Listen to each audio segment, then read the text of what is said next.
Seja o nome do Senhor por esse tempo de culto, por esse momento tão especial. É por isso que o salmista disse no Salmo 122, alegrei-me quando me disseram.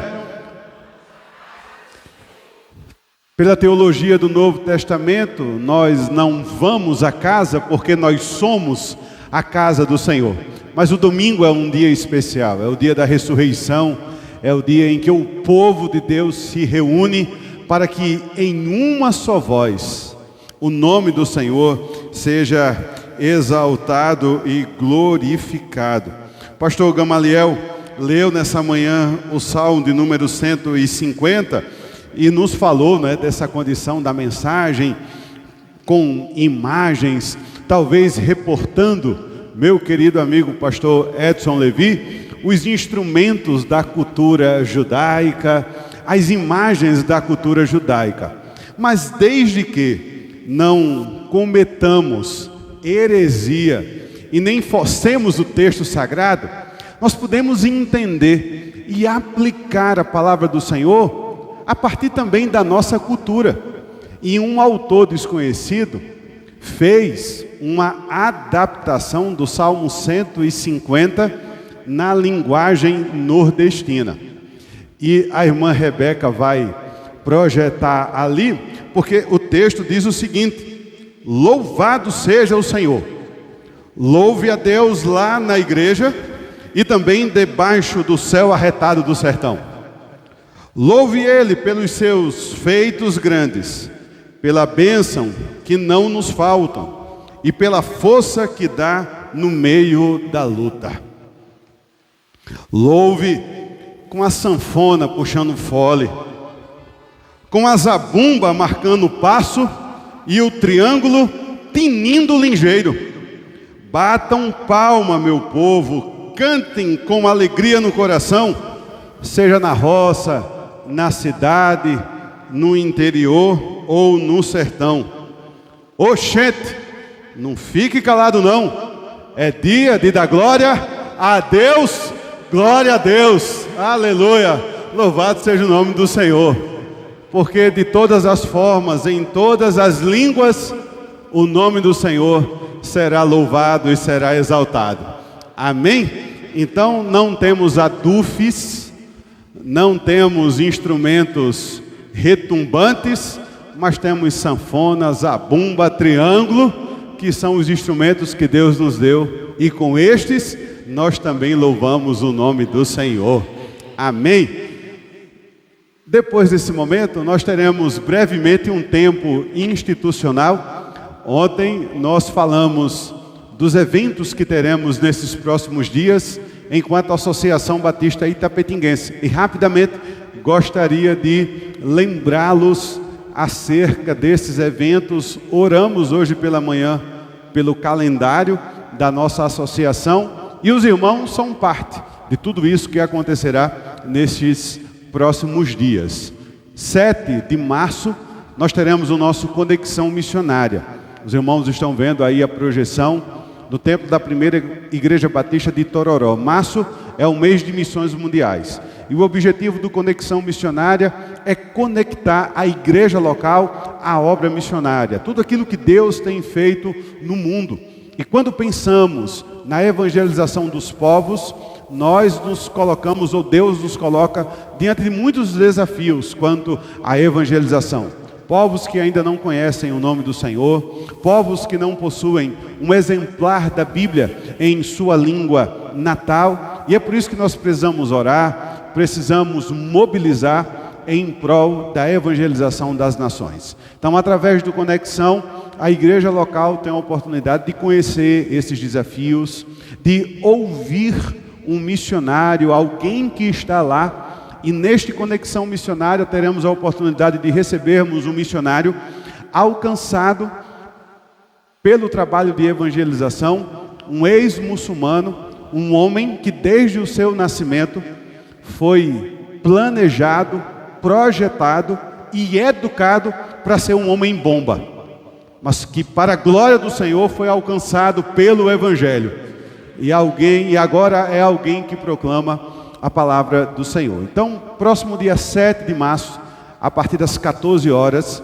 Não haverá inscrição do ponto de vista do pagamento.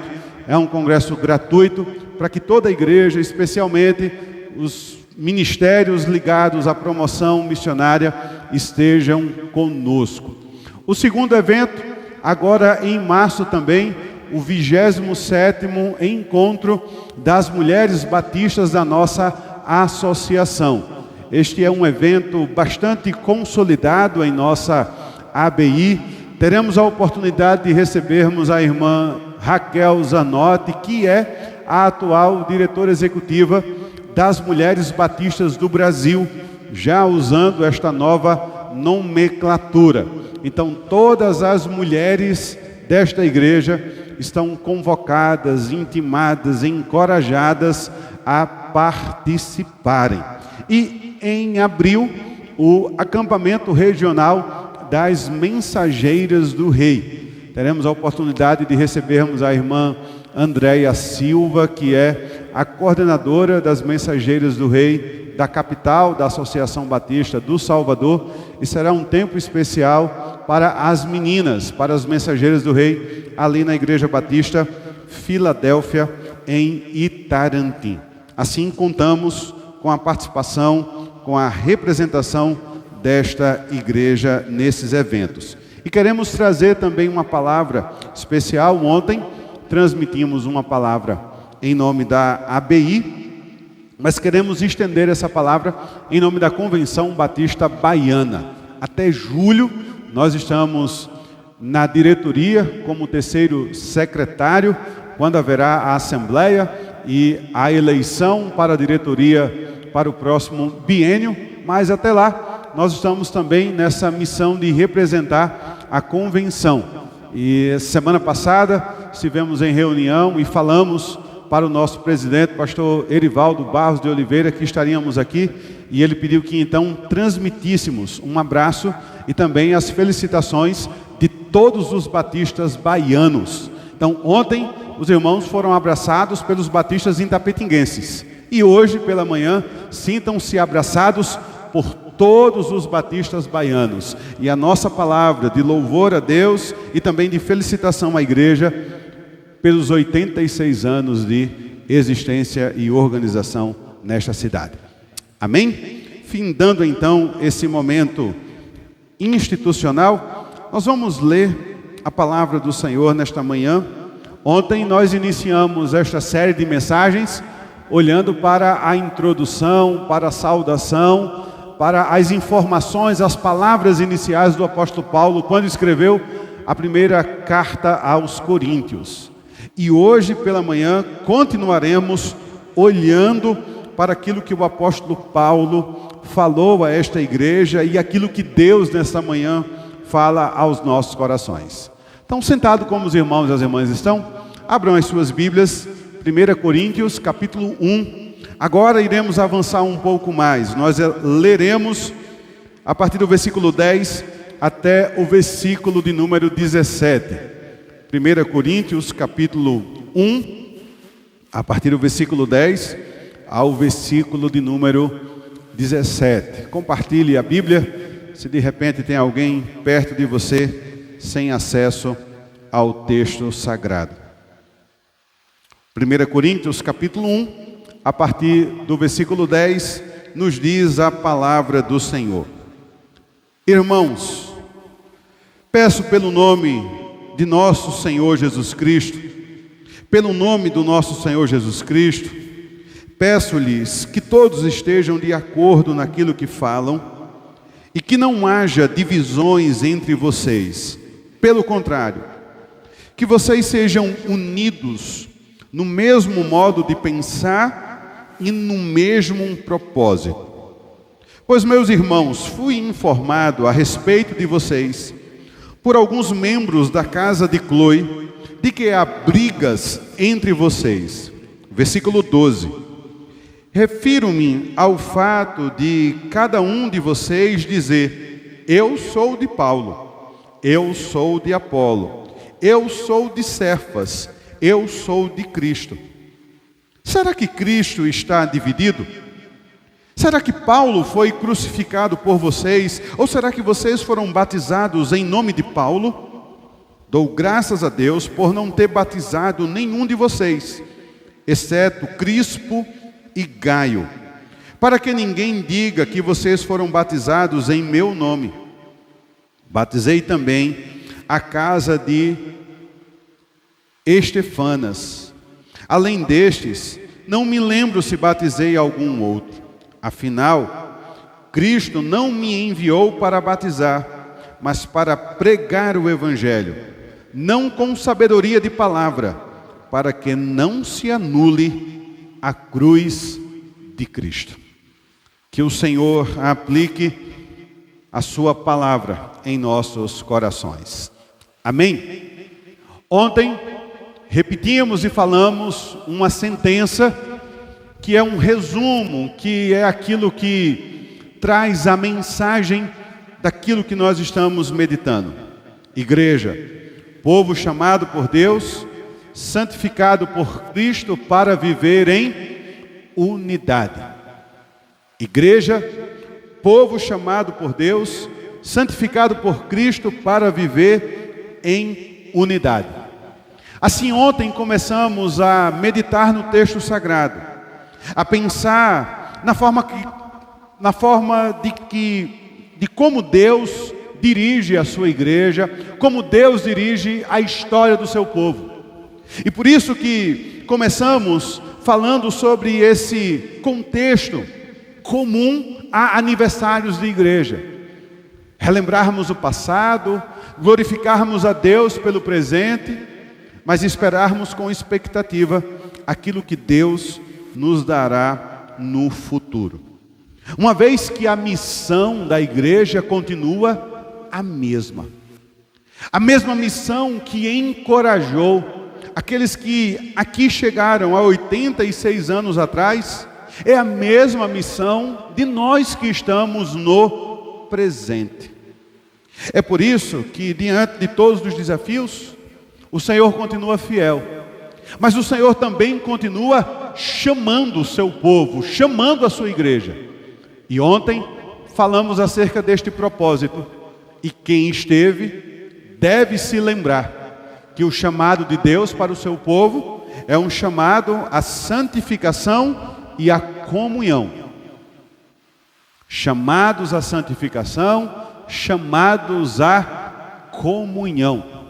Este é o propósito de Deus para o seu povo, este é o propósito de Deus para a sua igreja.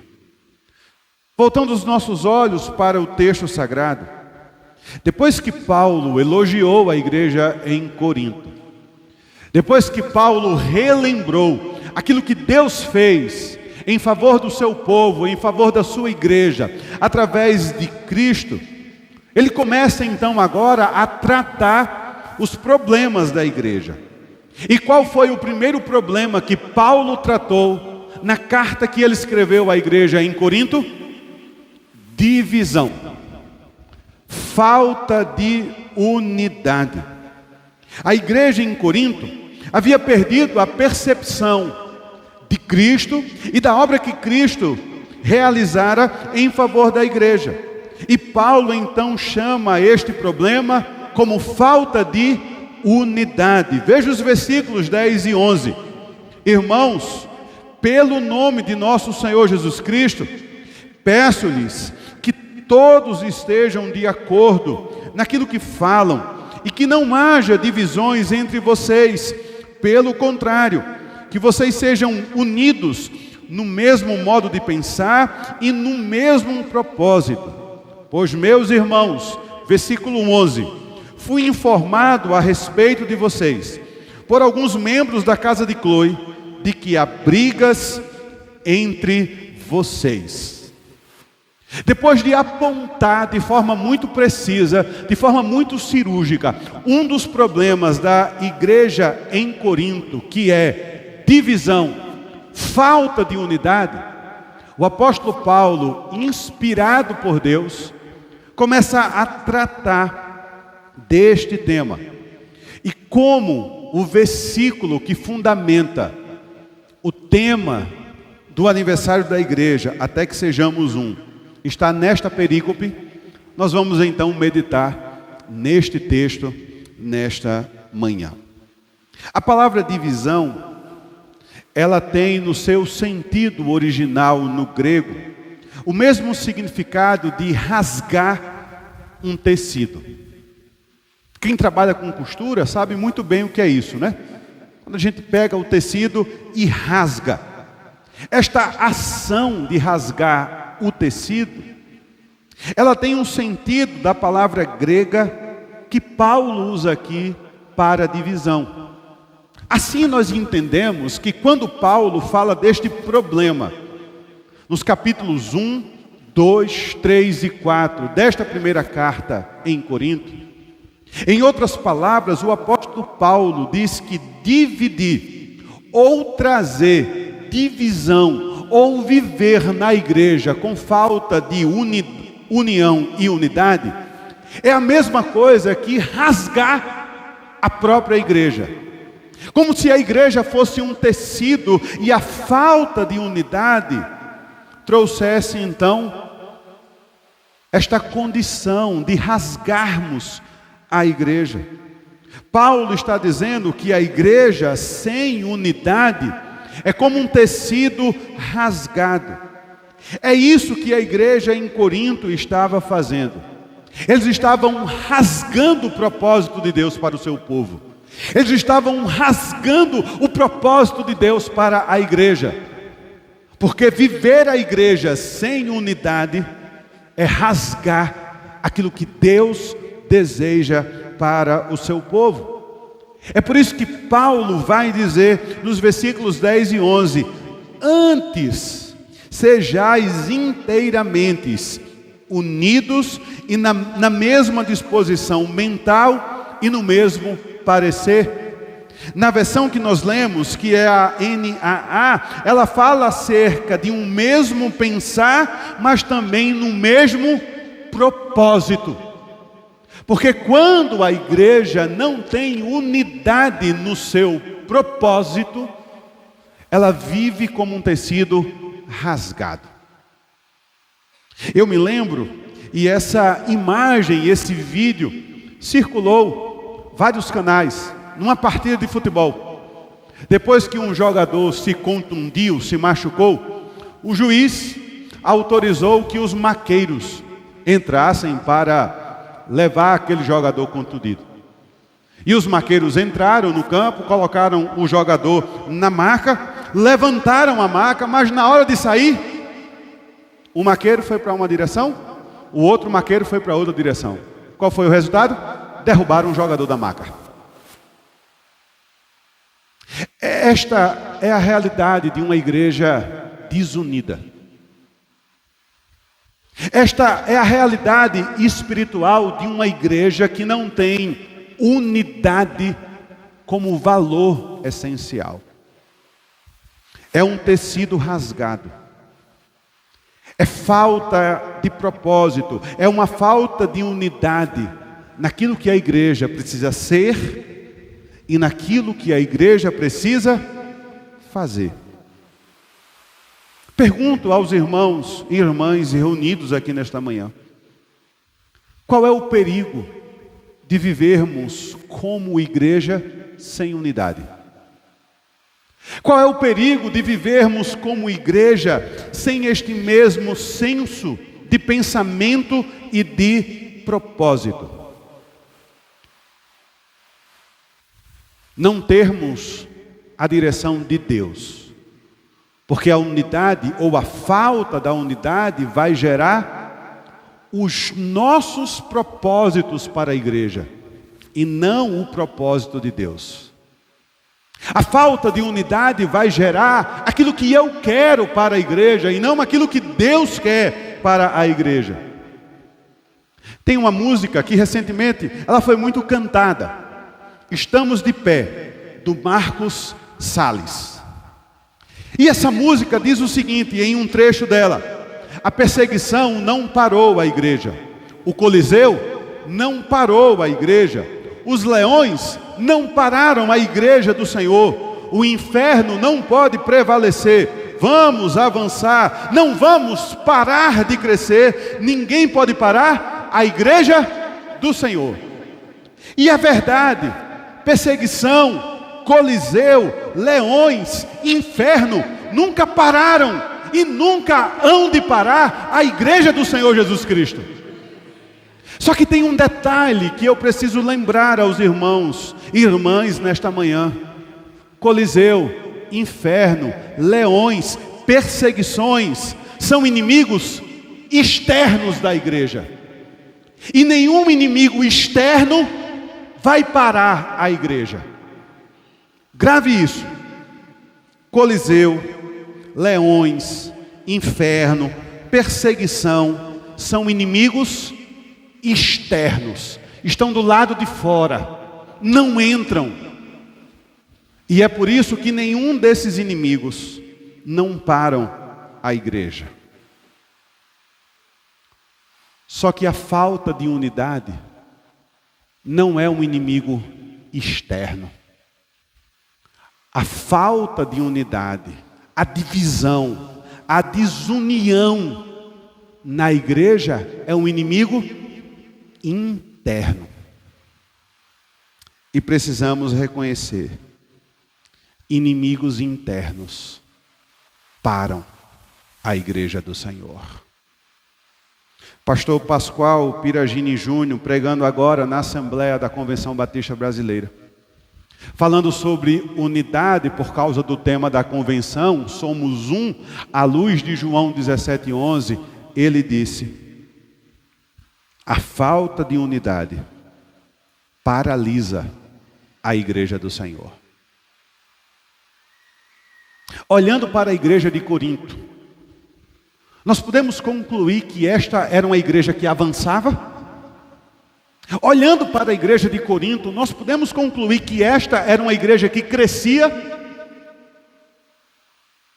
Olhando para a igreja de Corinto, nós chegamos à conclusão de que esta igreja era uma igreja que cumpria a sua missão?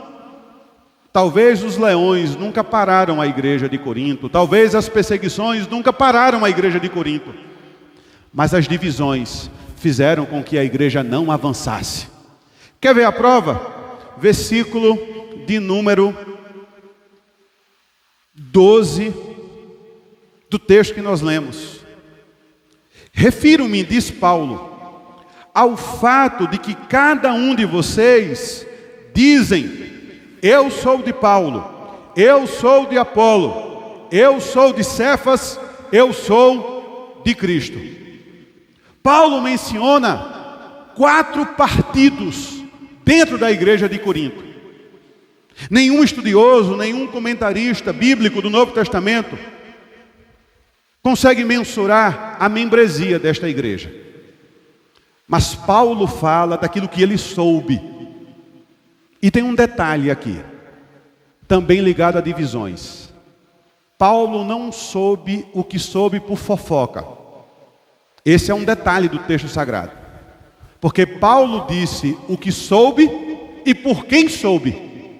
E deixou muito claro para a igreja o que soube e por quem soube. Porque fofoca assim, não é? Eu soube. Disseram. Me contaram. Mas a gente nunca dá nome aos bois. Paulo disse: eu soube que há divisão no meio de vocês. E eu soube pelos membros da família de Cloe. Porque é assim que a gente trata a verdade na igreja, né? Dizendo o que soube e por quem soube. Esse discurso genérico, eu soube, me falaram, é fofoca, é pecado e alimenta a divisão. Fecha parêntese. Então Paulo fala sobre 4 partidos que existia na igreja de Corinto. Inevitavelmente, cada um desses partidos tinha o quê? Os seus achismos para a igreja. Eu acho que a igreja deveria fazer isso. Eu acho que a igreja deveria fazer aquilo. Eu acho que a igreja deveria pensar nisso. E é por isso que a divisão não deixa que a igreja avance. porque ela se perde naquilo que cada um desses grupos deseja que a igreja faça. Barclay é um teólogo muito conhecido. E ele tem um comentário bíblico do livro de 1 Coríntios, da carta de 1 Coríntios. E eu achei interessante, irmãos, e tudo aquilo que eu vou falar a partir de agora não são palavras minhas. São palavras do Barclay, no seu comentário de 1 Coríntios. Mas eu concordo com tudo aquilo que ele disse. Porque ele diz o seguinte: na igreja de Corinto existia o partido de Paulo. O partido de Paulo provavelmente eram os fundadores da igreja. Aqueles que Paulo levou-os a Cristo. Porque eu falei ontem, Atos capítulo 18, Paulo passa em Corinto 1 ano e 5 meses, pregando na sinagoga, ensinando, até que ele deixa ali uma igreja formada, com um casal de discípulos dele. Então diz Barclay, o partido de Paulo provavelmente era os fundadores, os membros fundadores daquela igreja. Certamente aqueles primeiros membros da igreja começaram a dizer: não, foi Paulo quem começou tudo isso aqui. Ele foi o fundador da igreja. Nós somos os pioneiros dessa igreja. Nós estamos ligados a essa igreja desde a sua fundação. Nós somos do partido de Paulo. É bem provável que esses membros eram aqueles membros que queriam controlar a estrutura da igreja. Queriam controlar os recursos da igreja. E provavelmente não deixavam que nenhum novo membro fizesse alguma coisa na igreja.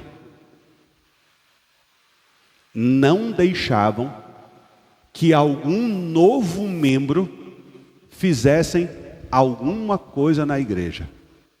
Estes eram os de Paulo. Brigavam e defendiam a igreja por causa da sua origem. Em segundo lugar, além do partido de Paulo, Paulo diz que soube pelos membros da casa de Cloe, que além dos de Paulo, tinha também os de quem?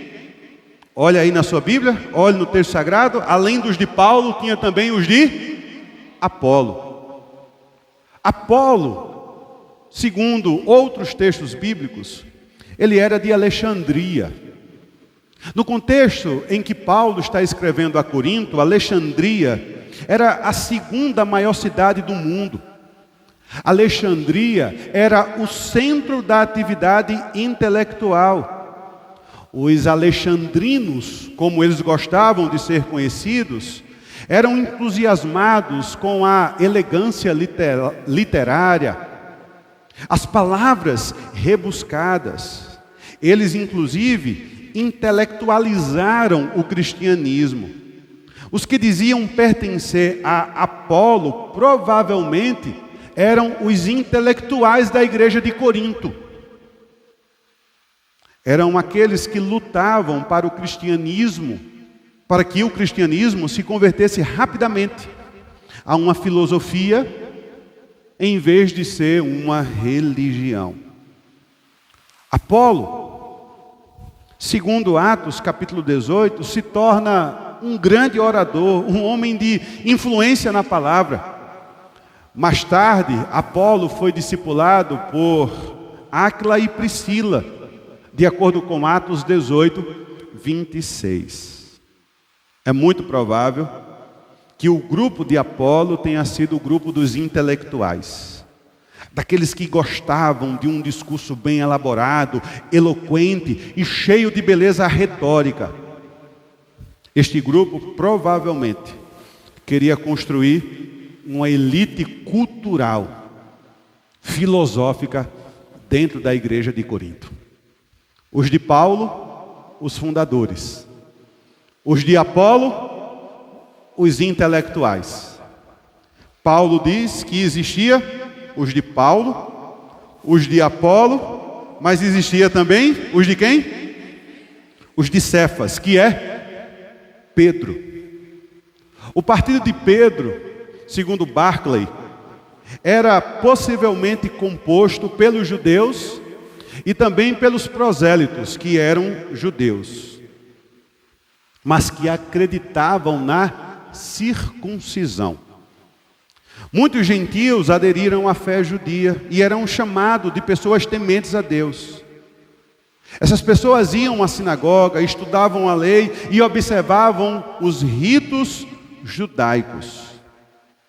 Segundo Barclay, os membros do partido de Pedro eram aqueles que ensinavam que o homem deveria observar a lei para ser salvo. Eram os legalistas, que exaltavam a lei. E quando faziam isso, apequenavam a graça. Os de Paulo, os fundadores. Os de Apolo, os intelectuais. Os de Pedro, os legalistas. Aqueles que queriam tudo pelo rigor da lei, pela observação da lei. Mas além dos de Paulo, além dos de Apolo, além dos de Cefas, tinha também os de quem? Os de Cristo. Se eu fosse perguntar para você, em qual partido desses você queria ficar, provavelmente você ia dizer o quê? O de Cristo, né? Mas segure aí, viu? É bem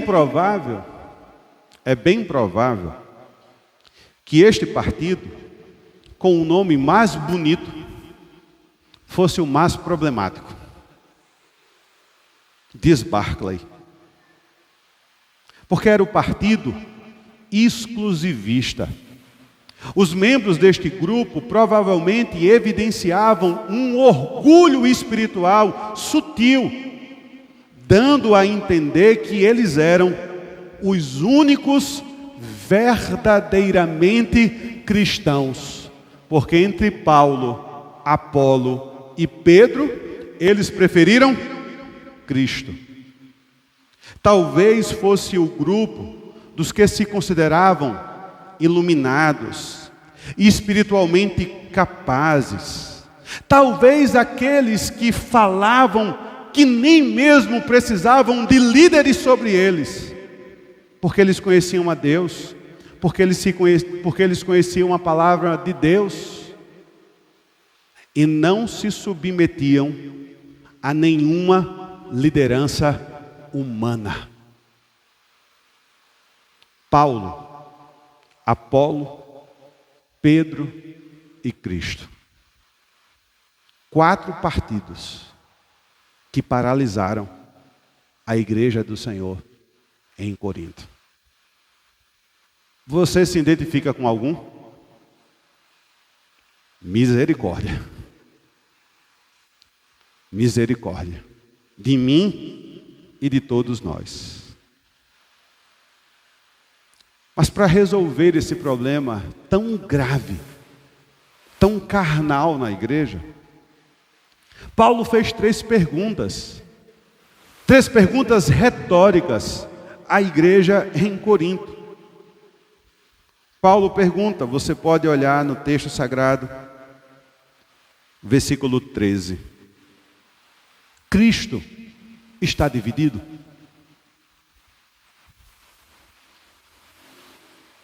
Cristo está dividido? Pense nesta pergunta nessa manhã. Cristo está dividido? A quem Cristo pertence? Primeira Igreja Batista de Iguaí, a quem Cristo pertence? É a primeira pergunta que Paulo vai fazer. Cristo está dividido? Quando Paulo pergunta à igreja em Corinto, em outras palavras, ele não está dizendo que ele pregou um Cristo, que Apolo pregou outro Cristo, e nem tampouco Pedro pregou um outro Cristo. Tanto Paulo como Apolo e Pedro haviam pregado um único Cristo. E não fazia sentido que os membros da igreja de Corinto estivessem divididos e brigando cada um pelo seu próprio partido. Acaso está Cristo dividido? Paulo diz que as divisões da igreja são totalmente absurdas, porque elas estão levando os crentes a pensarem que Paulo é maior do que Cristo, Apolo é maior do que Cristo, Pedro é maior do que Cristo. E Paulo diz: Cristo não está dividido, porque o Cristo que nós anunciamos é um só. Cristo não está dividido. Essa foi a primeira pergunta que Paulo fez. Está Cristo dividido? Mas qual foi a segunda pergunta? Ela também está no texto sagrado, versículo 13. Depois de perguntar se Cristo está dividido, qual é a segunda pergunta que o apóstolo Paulo faz? É só você olhar no texto sagrado. Será que Paulo foi crucificado por vocês? Ou será que vocês foram batizados em nome de Paulo? Meus irmãos, nós precisamos parar para pensar naquilo que nos faz sermos um povo dividido. Porque Cristo não está dividido. Já chegamos a essa conclusão. Mas precisamos também pensar nessas duas perguntas. Foi Paulo crucificado por nós? Foi Paulo que autorizou o nosso batismo? Se Paulo fosse falar para a primeira igreja batista de Iguaí, quais as perguntas Paulo faria?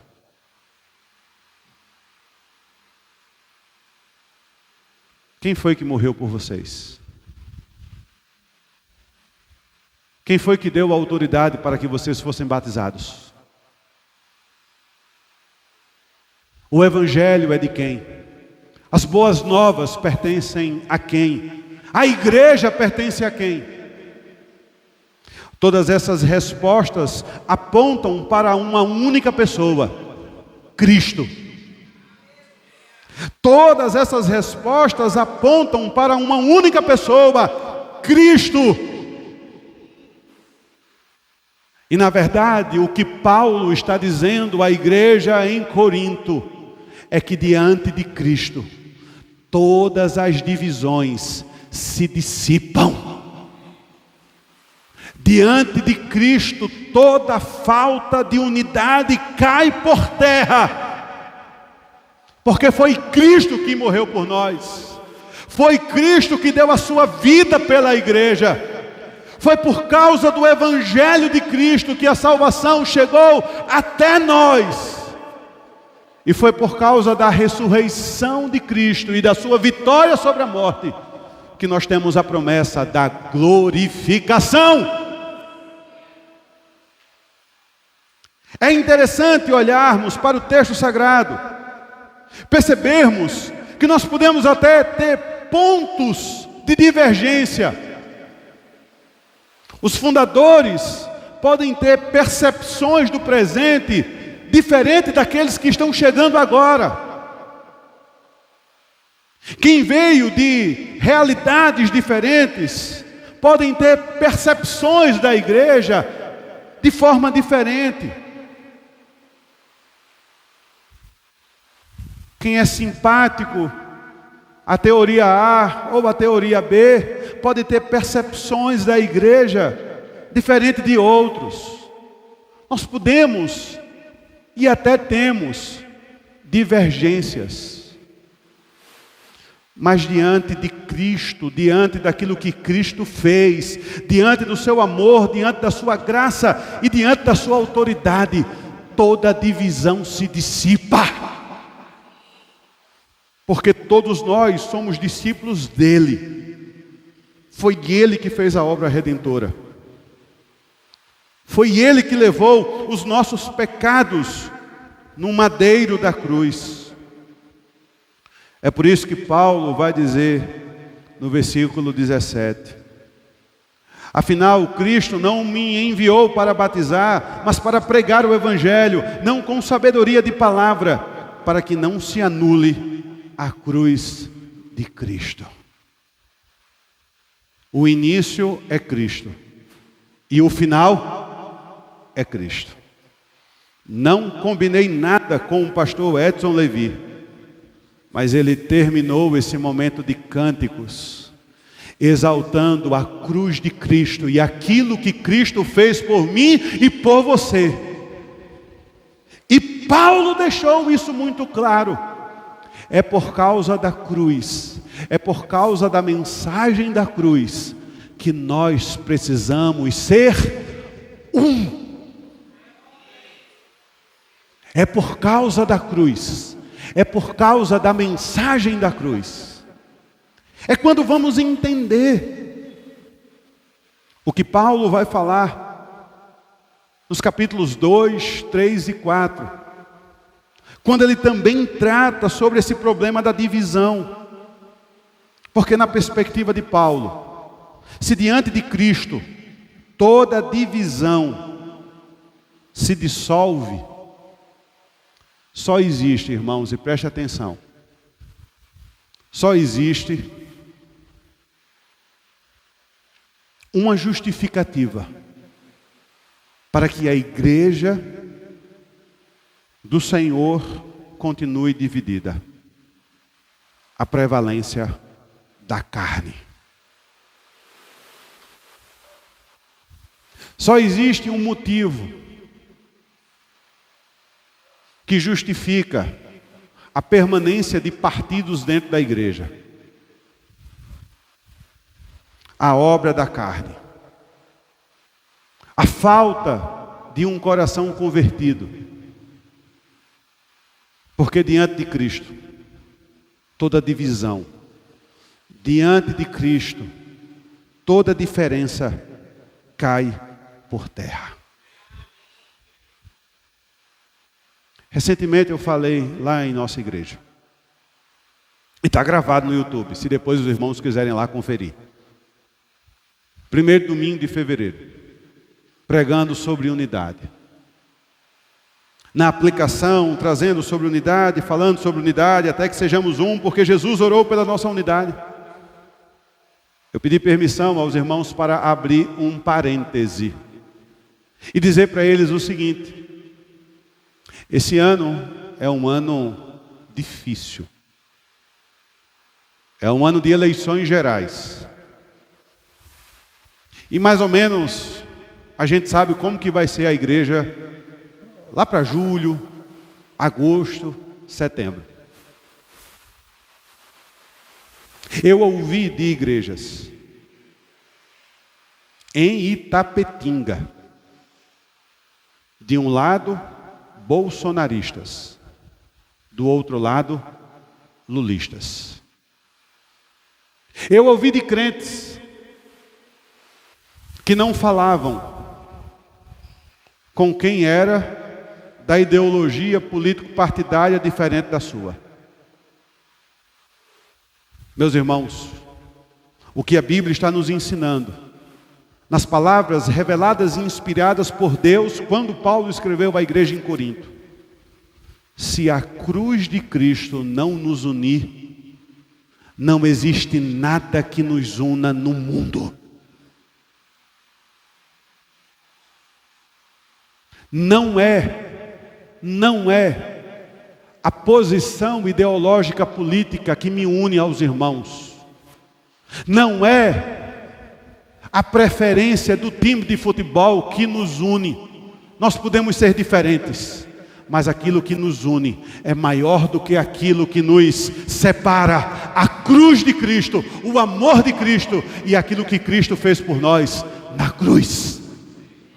Cristo não está dividido. É por isso que Paulo fala de algumas expressões, especialmente no capítulo 3, que falam sobre este propósito divino. Paulo regou, Apolo plantou, mas quem foi que deu o crescimento? Deus, porque a igreja pertence a Deus. Paulo vai dizer mais adiante: não existe nenhum outro fundamento do qual aquele que já foi posto, Jesus Cristo, porque a igreja pertence a Deus. Paulo vai dizer no final do capítulo 1, e à noite nós iremos pensar sobre isso: ninguém se glorie no homem, aquele que se gloriar, que se glorie em Deus, que se glorie em Cristo. E para acabar com esta divisão na igreja, o apóstolo Paulo vai falar a partir do versículo 18 até o versículo 25 sobre a mensagem da cruz. Porque a mensagem da cruz é loucura. Porque a mensagem da cruz revela a sabedoria e a graça de Deus. Rapidamente você pode olhar para o texto sagrado. O que é que Paulo vai dizer nos versículos 20 e 21? A sofisticação religiosa e a intelectualidade secular não podem se apropriar da sabedoria de Deus. É em vão querermos lutar pela intelectualidade de Apolo. Versículos 22 e 23. Os instrumentos humanos de mediação são inadequados para o plano de redenção do homem. Versículos 24 e 25. Apenas os salvos podem ter percepção da missão de Cristo e daquilo que Ele realizou na cruz. Porque a fraqueza de Deus é mais forte do que a força humana. Por que a mensagem da cruz é loucura? Porque os sábios que brigavam pela sabedoria não a compreenderam. Por que a mensagem da cruz é loucura? Porque os homens cegos pela religiosidade não a compreenderam. É por isso que mesmo diante da cruz de Cristo, mesmo diante da realidade da cruz de Cristo, como a igreja de Corinto estava: eu sou de Paulo, eu sou de Apolo, eu sou de Pedro, eu sou de Cristo. A mensagem da cruz é loucura. É por isso que a cruz de Cristo nos une. E assim eu quero perguntar aos irmãos, caminhando para a aplicação do texto que nós lemos: estamos celebrando 86 anos como igreja, como um só corpo? Ou apenas estamos coexistindo há 86 anos no mesmo espaço? Membros da primeira Igreja Batista de Iguaí, em Cristo, vocês são um só corpo, ou vocês estão coexistindo em um mesmo espaço?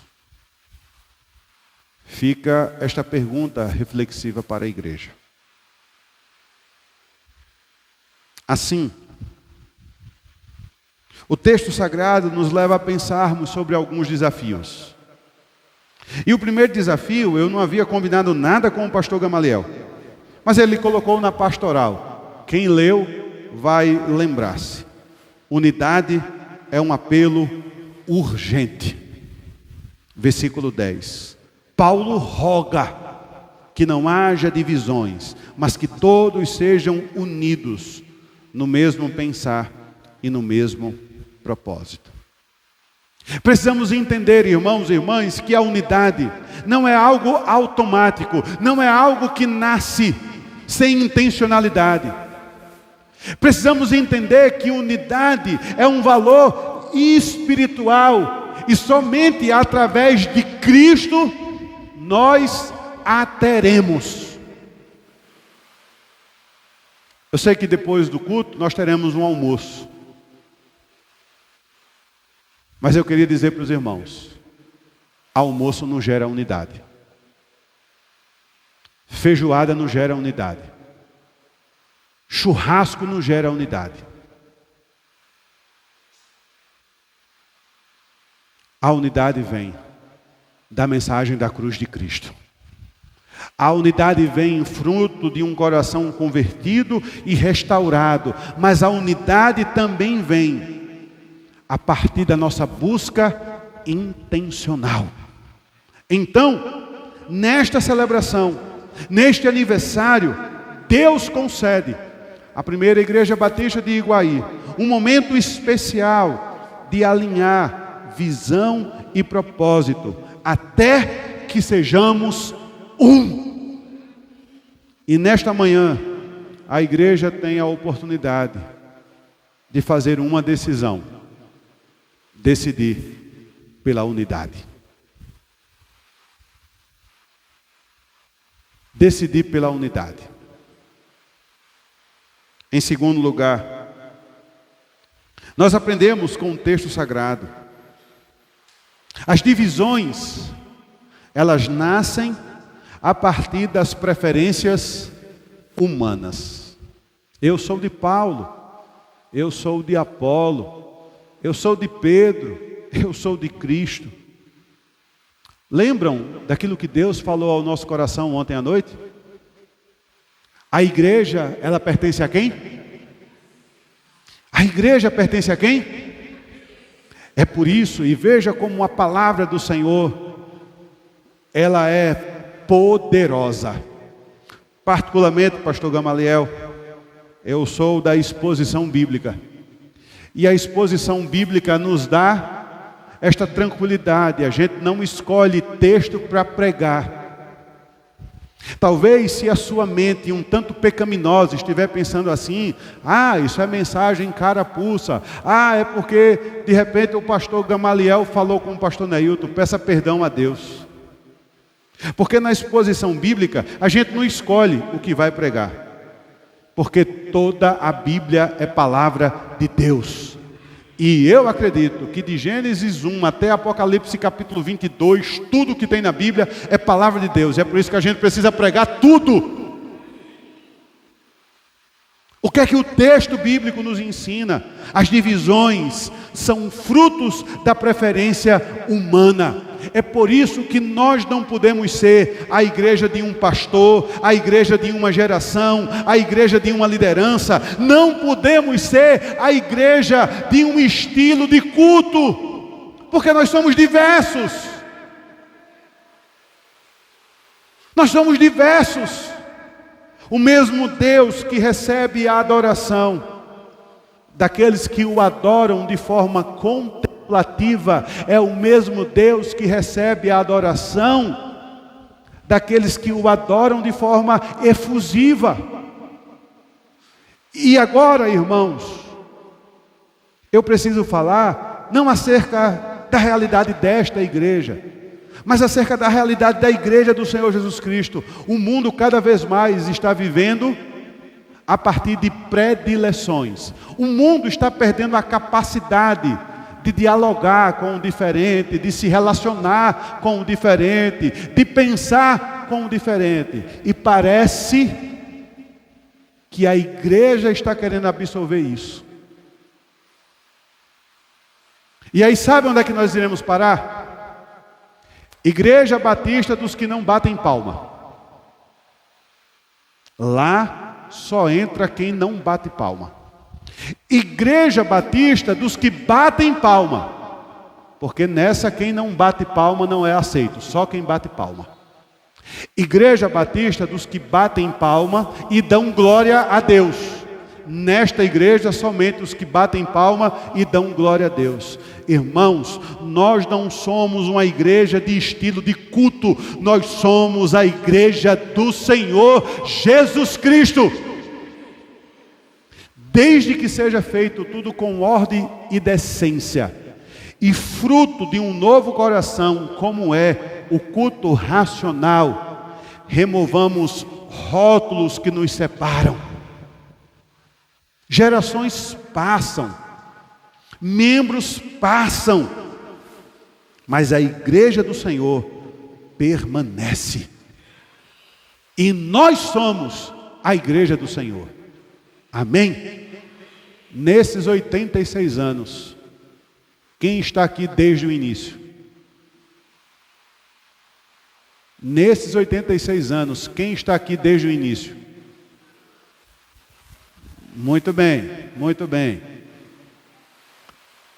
Mas se Cristo não voltar, quem vai estar até o final? Quando Cristo voltar, quem vai estar até o final? Vivo aqui na igreja. Irmãos, só tem um que está aqui desde o início e vai ficar na igreja até ele voltar. É o próprio dono da igreja.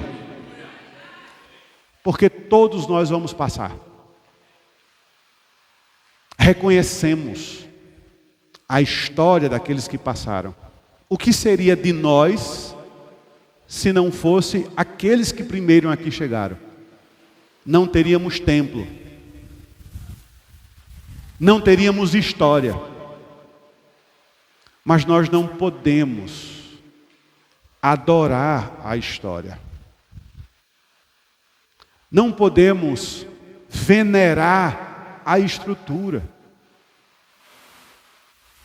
Não podemos venerar e adorar pessoas.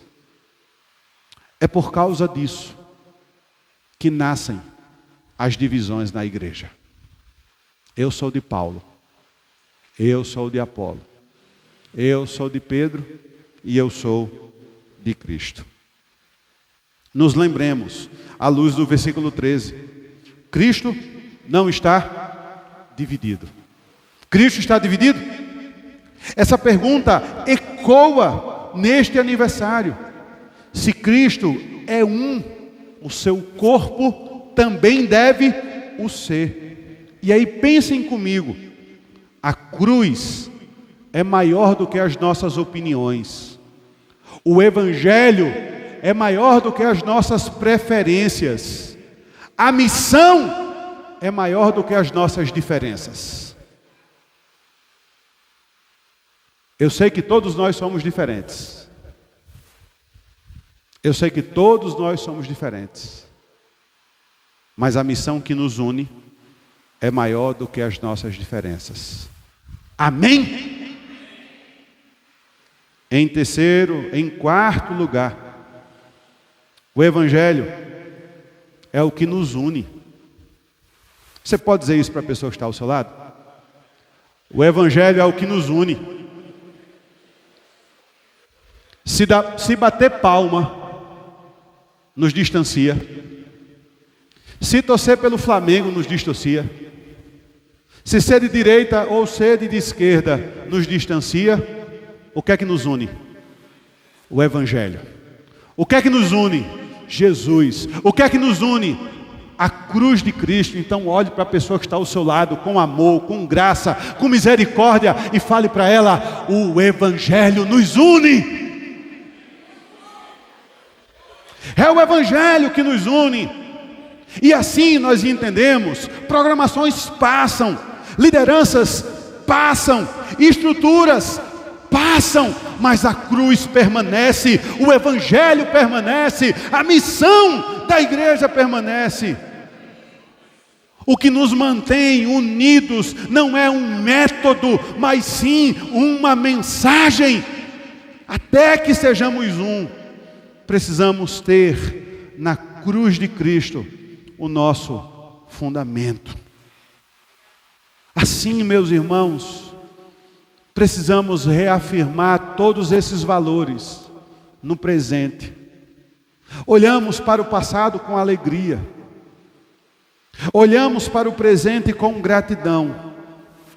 Mas para as futuras gerações, a primeira Igreja Batista de Iguaí tem a oportunidade de, nesta manhã, celebrar uma aliança. Aquilo que nos une é maior do que aquilo que nos separa. Até Cristo voltar, que sejamos um. Até Cristo voltar, que sejamos um só corpo. Até Cristo voltar, que sejamos uma só igreja. com unidade acima das preferências, com Cristo acima dos líderes e das gerações, com a cruz acima das opiniões. Nós somos chamados à comunhão por causa da união que nós temos com Cristo. Ele morreu por nós. Fomos batizados em seu nome. Nós estamos aqui identificados com a sua cruz. E esta é a base para a unidade espiritual. Até que sejamos um. Eu não sei, irmãos. Eu não sei. E eu estou sendo muito sincero diante da igreja e diante do meu Deus que está aqui através do seu Espírito. Mas se você tem algum problema relacional com alguém que está aqui presente nessa manhã, lembre-se, é a cruz de Cristo que os une. Se nessa caminhada de ser igreja, se nessa caminhada de liderança, se nessa caminhada de servir ao Senhor, algum entrave, algum arranhão manchou o seu relacionamento com algum irmão, aquilo que lhe une a ele é maior do que aquilo que lhe separa. E a unidade é um valor tão espiritual que, olhando agora para João capítulo 17, Jesus orou pela unidade da sua igreja. Antes do Getsêmani, Jesus orou pela unidade da primeira igreja batista de Iguaí. Antes do Getsêmani, Jesus olhou para o Deus Pai, pensando na primeira igreja batista de Iguaí, ele disse: que eles sejam um. E Jesus pensou na unidade da primeira igreja batista de Iguaí e disse ao Pai: que eles sejam um, assim como nós somos um. Jesus pensou que a unidade da Trindade deve ser a mesma unidade da primeira igreja batista de Iguaí. Porque a unidade é um valor espiritual. Até que sejamos um. Diferenças continuarão existindo. Opiniões continuarão existindo. Mas por causa da unidade, nós teremos o mesmo pensar e o mesmo propósito. Amém? Eu vou chamar o irmão Edson Levi. Os meninos vão vir com ele também. E nessa manhã, Deus está nos convidando a firmarmos uma aliança, até que sejamos